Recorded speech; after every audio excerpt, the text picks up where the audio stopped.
Bharatiya Janata party के कार्यकर्ता जब विधानसभा चुनाव में 2022 में गए थे तो लोग मंजे पे बिठा के हमको लस्सी भी पिलाते थे, परोठा भी खिलाते थे और हमारी बात सुनते भी थे। और अब हमको इस बार लस्सी भी पिलाएंगे, मंजे पे बिठाएंगे भी, हमारी बात भी सुनेंगे और वोट भी देंगे। स्ट्रेटजीज रहेगी, इलेक्शन कैंपेन करेंगे या कोई और मीटिंग्स के लिए पहुंचे? ठीक है, अभी चुनाव की शुरुआत पंजाब में हो रही है। भारतीय जनता पार्टी संगठन और कार्यकर्ताओं की ताकत के आधार पर चुनाव लड़ने वाली पॉलिटिकल पार्टी है जी। नरेंद्र मोदी जी की सरकार ने जिस तरह से गरीब कल्याण के लिए,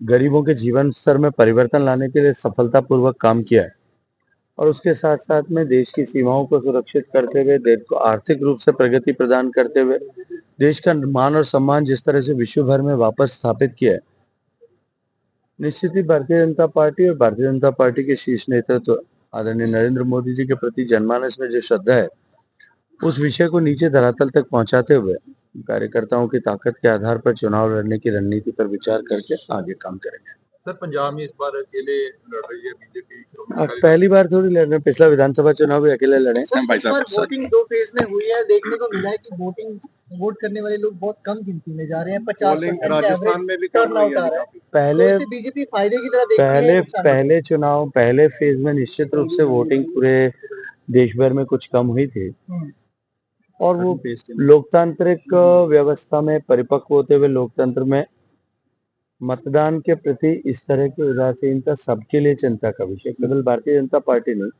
किसी पार्टी के पक्ष या फायदे या नुकसान के दृष्टिकोण से न देख करके यदि हम इसे इस तरह से देखें तो सब स्टेक होल्डर्स को इस पर विचार करना चाहिए।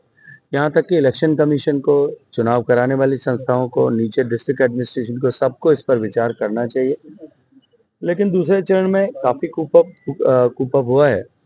यदि मैं ये कहूँ कि दूसरे चरण में राजस्थान की दृष्टिकोण से, क्योंकि मेरा खुद का चुनाव उस समय में हो रहा था, तो कांग्रेस के मतदाताओं में जो है किसी भी तरह का मोटिवेशन फैक्टर न होने के कारण से कांग्रेस का वोट नहीं निकला है।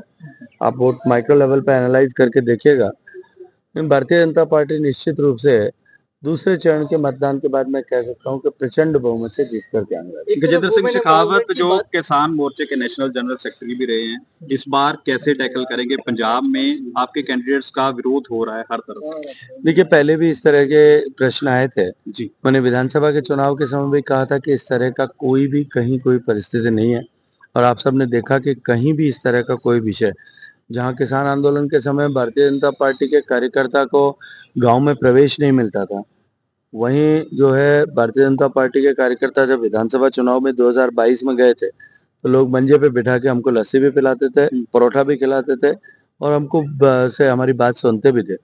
और अब हमको इस बार लस्सी भी पिलाएंगे, मंजे पे बिठाएंगे भी, हमारी बात भी सुनेंगे और वोट भी देंगे। राजस्थान में 4 लाख से भी ज्यादा अमाउंट के आप जीते थे, क्या वही स्ट्रेटजी अब पंजाब में भी अपनाई जाएगी? देखिए, बिल्कुल ऐसा ही होगा, उससे भी बेहतर होगा। सर, वुमेन एम्पावरमेंट की बात होती है, क्या वुमेन्स को उतनी टिकटें नहीं मिली जितनी मर्दों को दिए जा रहे हैं? बात करेंगे। Thank you.